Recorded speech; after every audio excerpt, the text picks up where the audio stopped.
వాడు జనసేవకుడై పెరిగిన వాడు లీడర్ లీడర్ జనం కోసమే ఒదిగిన వాడు జనం గుండెలో ఎదిగిన వాడు లీడర్ లీడర్ జనం బిడ్డగా మనసులు గెలిచి అనునిత్యం మన మేలును తలిచి నడిచేవాడు నడిపించువాడు లీడర్ లీడర్.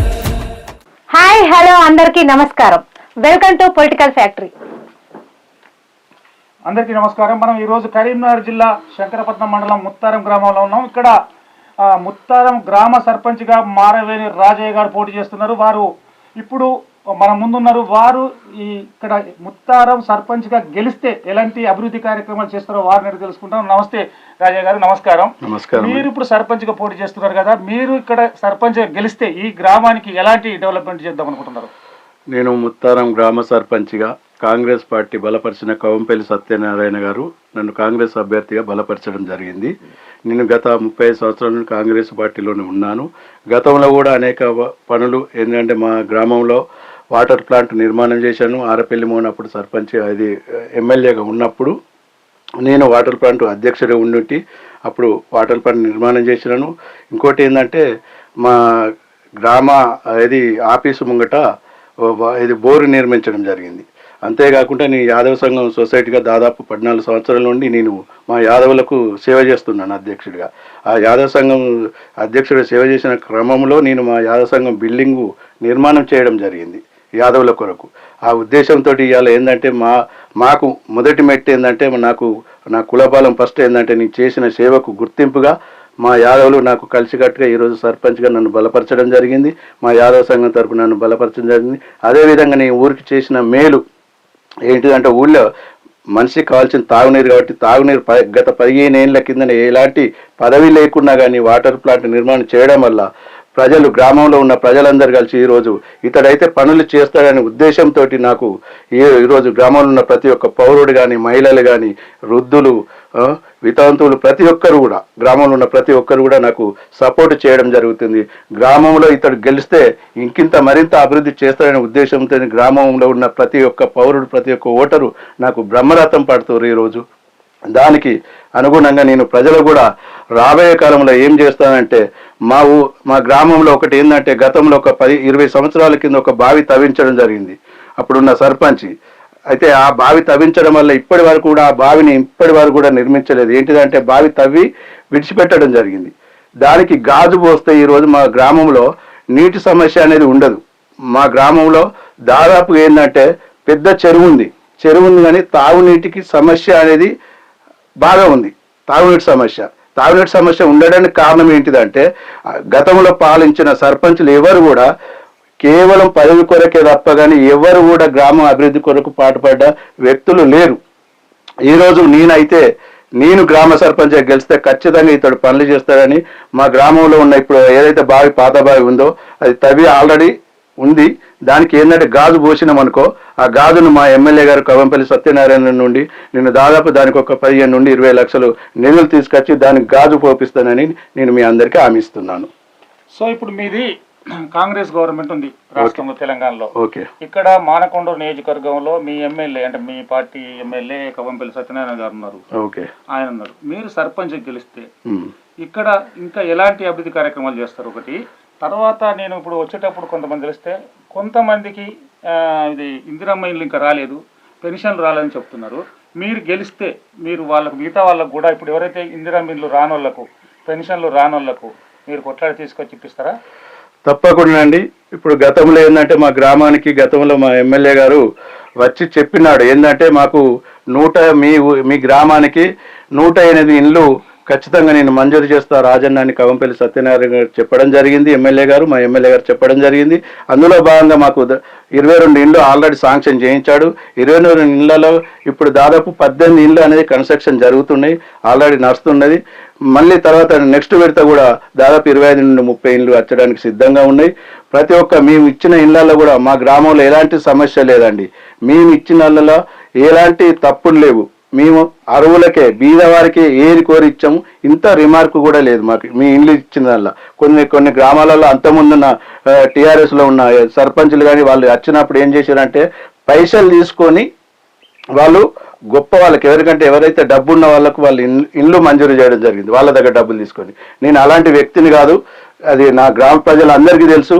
వాళ్ళ నుండి నేను ఏంటంటే ఏరి కోరి బీద వాళ్ళకే నేను 22 ఇల్లు ఇప్పించడం జరిగింది. అది గ్రామంలో అదంతా గమనించి ఈరోజు ఇతనైతేనే మనకు న్యాయం చేస్తారనే ఉద్దేశంతో వాళ్ళు ఇప్పుడు నాకు మా గ్రామంలో ఉన్న ప్రజలందరూ నాకు బ్రహ్మరథం పట్టడం జరుగుతుంది. అంటే మీరు ఇప్పుడు గెలిచిన తర్వాత ఇంకా కొంతమంది రాని వాళ్ళకి కూడా మీరు ఇప్పుడు ఇప్పిస్తారండి రెండో విడతలో? కంపల్సరీ అండి, రాని వాళ్ళ బీద వారికే, అది బీద వారికి ఖచ్చితంగా ఇల్లు ఇప్పించడమే నా ధ్యేయం, నా లక్ష్యం కూడా అదే. బీదవారికి, ప్రతి ఒక్క బీదవారికి, నేను ఉన్నవాడికి, నేను ఉన్న ఎవరైతే ధనవంతుడు ఉంటారో వాళ్ళకి వ్యతిరేకినండి. నేను ఎవరైతే బీదవారు ఉంటారో వాళ్ళకే నేను పనులు చేసేందుకు ఎల్లవేళలా అందుబాటులో ఉండి నా గ్రామ ప్రజలకు ఎల్లవేళ సేవ చేస్తానని మీ ముందు నేను హామీ ఇస్తున్నాను. ఈ ప్రాంతంలో చాలా కోతుల బెడద ఉంది, ఈ ఊర్లో కూడా కోతుల బెడద ఉంది, చాలా మంది మహిళలు ఊర గ్రామస్తులు చెప్తున్నారు. మరి గెలిచిన తర్వాత ఈ కోతుల బెడద లేకుండా ఎలా చెప్తారు? అంటే ఒక్కరితో మీ సర్పంచ్ గెలవంగానే కోతులు పోతాయని కాదు, ఊళ్ళో ప్రజల సహకారం తీసుకొని ప్రభుత్వ సహకారం తీసుకొని దాన్ని ఎట్లా నిర్మూలన చేస్తారు? మీ ప్లాన్ ఏముంది అసలు? మీకు ఏమైనా ప్లాన్ ఉందా కోతుల విషయంలో? కోతుల విషయం అంటే అది ఏంటంటే, మనం ఏంటంటే ఎవరైతే అధికారులు ఉంటారో అధికారుల నుండి మనం వాళ్ళ సలహా తీసుకొని, మా యొక్క ఎమ్మెల్యే గారి సలహా తీసుకొని, మా మండలి ఉన్న లీడర్ల సలహా తీసుకొని, గ్రామ ప్రజలు తీసుకొని, నేను కూడా నా వంతుగా నేను మా గ్రామంలో యొక్క ఆలోచన పెద్ద మనుషులు ఉంటారు, మా గ్రామంలో విద్యావంతులు ఉంటారు, మేధావులు ఉంటారు, వాళ్ళందరి సహకారంతో ఎట్లా చేద్దాం ఏందనేది దాని ఒక ప్రణాళిక చేసి ఖచ్చితంగా వాటిని నేను నిర్మూలన చేసడానికి నేను సహకరిస్తాను మా గ్రామస్తులకు. ఓకే, ఇంకొక ప్రశ్న సార్. ఇప్పుడు మిమ్ముల ఈ గ్రామస్తులు సర్పంచ్గా ఎన్నుకుంటే మీరు మొదటగా మహిళలకు ఇచ్చే ప్రాధాన్యత ఏంటి? ఉపాధి పరంగానే కావచ్చు, సహాయం పరంగానే కావచ్చు. అంటే నేను గ్రామంలో తిరుగుతుండే ఏంటంటే మహిళా మండలి, మా గ్రామంలో మహిళా మండలి దాదాపు ఒక 40 గ్రూపులు ఉన్నాయండి. ఆ 40 గ్రూపులలో ఉన్న మహిళలు ఏమన్నారంటే మాకు ఒకటి వివో బిల్డింగ్ కావాలని అడగడం జరిగింది. ఆ వివో బిల్డింగ్ ఏంటంటే గతంలో ఆల్రెడీ ఇప్పుడు శాంక్షన్ ఉంది, కాబట్టి దాన్ని కట్టడానికి వెనుక ముందు గతంలో చేసిన సర్పంచ్లు ఎవరు కూడా దానికి ముందుకు రాలేకపోయారు. వాళ్ళకు నేను హామీ ఇవ్వడం జరిగింది. వచ్చిన వెంటనే మొదటిగా గ్రామంలో ఉన్న వివో బిల్డింగు నేనే తీసుకొని తీర్మానం చేసి వెంటనే గెలిచిన తర్వాత దాదాపు నెల రోజుల తర్వాత మొదలు పెడతాను మా మహిళలకు నేను హామీ ఇవ్వడం జరిగింది.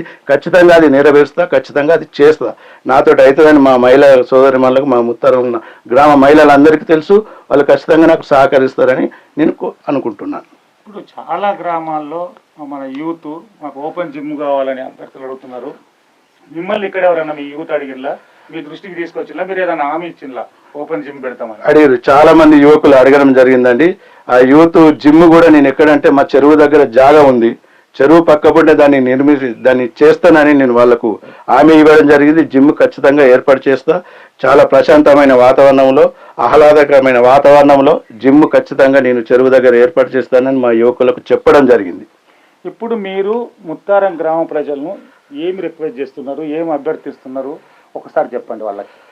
నేను ఏం లేదు, ఒక్కసారి ఏంటంటే గ్రామ ప్రజలకు చెప్పేది ఏంటంటే, నాకు ఒక్కసారి ఈసారి అవకాశం, గతంలో నేను రెండు పర్యాలు నేను సర్పంచ్గా పోటీ చేశాను, ఓడిపోయడం జరిగింది. ఇప్పుడు గ్రామస్తులందరినీ వేడుకోవడం ఏంటంటే ఒక్కసారి నాకు అవకాశం ఇవ్వండి.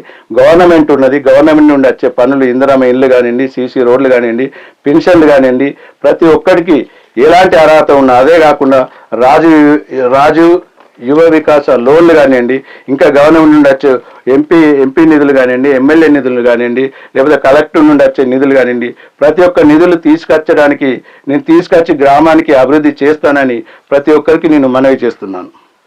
ముత్తారం గ్రామ ప్రజలకు మనవి, నేను గ్రామ సర్పంచ్గా బరిలో ఉన్నాను, కాంగ్రెస్ బలపరిచిన అభ్యర్థిగా. నా గుర్తు ఏంటంటే ఫుట్బాల్ గుర్తు 4వ నెంబరు. ఈ 4వ నెంబర్ గుర్తు పైన మీరు నాకు మీ అమూల్యమైన ఓటు వేసి నన్ను గెలిపించాలని మరి మీ అందరినీ గ్రామస్తులు ఉన్న ప్రజలను అందరినీ వేడుకుంటున్నాను. గ్రామస్తులందరికీ నమస్కారం తెలియజేస్తున్నాను. అమ్మ ఏం పేరు? ఇక్కడ ఇప్పుడు సర్పంచ్ ఎలక్షన్స్ ఉన్నాయి, ఎవరికి సపోర్ట్ చేస్తావు? మారేవన్ రాజయ్య. ఎవరికి మీ సపోర్ట్ ఇక్కడ సర్పంచ్ ఎలక్షన్స్ కు? మారేవన్ రాజయ్యకు. ఎందుకు? మాకు మంచిగా చేస్తాడు ఆయన. ఇక్కడ పనులు ఏమైనా చేపించిండా? మరి చేపించిండు. ఏం పేరమ్మా? లచ్చవ. ఇప్పుడు సర్పంచ్ ఎలక్షన్స్ ఉన్నాయి కదా, ఎవరికి వేస్తారు ఓటు? మారేవన్ రాజన్న. ఎందుకు? మంచిగా పనులు చేస్తాడని వేస్తాను. ఎవరికి వేస్తారు ఓటు సర్పంచ్ ఎలక్షన్స్ లలో? రాజయ్యకు. ఎందుకు? మారేవన్ పని కూడా మంచిగా చేస్తాను. ఏం పేరు? ప్రణయ్. ఓకే, ఇప్పుడు సర్పంచ్ ఎలక్షన్స్ ఉన్నాయి, ఎవరికి వేస్తారు ఓటు? ఫుట్బాల్ గుర్తు మారేవన్ రాజయ్య. ఎందుకు?